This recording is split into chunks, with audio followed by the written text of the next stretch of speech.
YouTube family কেমন আছো তোমরা সবাইকে আমার তরফ থেকে গুড মর্নিং।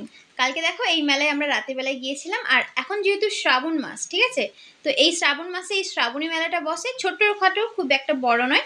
আর এই মেলাটা একেবারেই আমাদের বাড়ির কাছেই বসে। আর এইটা নিয়ে কিন্তু আমাদের দুবার মেলায় যাওয়া হয়ে গেছে।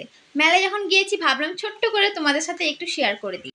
এখানে কিন্তু অনেক রকমের দোকান বসেছে, সব কিছুই এখানে পাওয়া যায়, কিন্তু কি বলতো এই ছোট্ট ভিডিওর মধ্যে সব কিছু দেখানো সম্ভব নয়, বাট যতটা পারছি তোমাদেরকে দেখানোর চেষ্টা করছি। আর দেখো তাতেই কি কত কিউট লাগছে, কত সুন্দর সুন্দর জিনিসপত্র এখানে পাওয়া যাচ্ছে জানো তো। কোলাঘাটের মধ্যে সব থেকে বড় মেলা হচ্ছে কেটিপিপি মেলা, যেটা ঘুরতে প্রায় 3 ঘন্টা লেগে যায়। পুরো মেলাটা ঘুরতে কিন্তু প্রায় 3 ঘন্টা লেগে যায়। আর সেই মেলাটাই আমি তোমাদেরকে অবশ্যই দেখাবো, যখন বসবে তখন দেখাবো।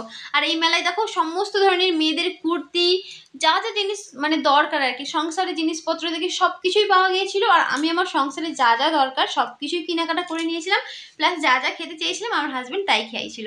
আর বাবুরা দেখো কত এনজয় করছে এখানে। ক্রিসদের জাম্পিং করার পর দেখো বেবিদের যে গাড়ি হয় সেখানে দু ভাই মিলে বসেছে। আর এদের যে সমস্ত ধরনের অ্যাক্টিভিটিস, এদের আনন্দ, এদের বায়না, মানে এইগুলো সব কিছু দেখে কিন্তু আমার ছোটোবেলাকার কথা মনে পড়ে যাচ্ছে বারবার। ছোটোবেলায় সেই যে মেলায় যেতাম, বাবার হাত ধরে মায়ের হাত ধরে সব কিছু বায়না করতাম, এইটা কিনে দাও সেটা কিনে দাও, সমস্ত ধরনের কথা কিন্তু মনে পড়ে যাচ্ছে। একেবারে ছোটোবেলায় আমরা যা যা করতাম এখন কিন্তু আমাদের বেবিরা ঠিক তাই তাই করছে। সবার শেষে দেখো এখানে কিন্তু মাশরুমের পকোড়া আর চাউমিন নিয়ে নিলাম, আর এখানে আইসক্রিম খেতে খেতে একেবারে বাড়ির উদ্দেশ্যে চলে যাচ্ছি। টোটোতে করে দেখো আমরা বাড়িতে চলে যাচ্ছি।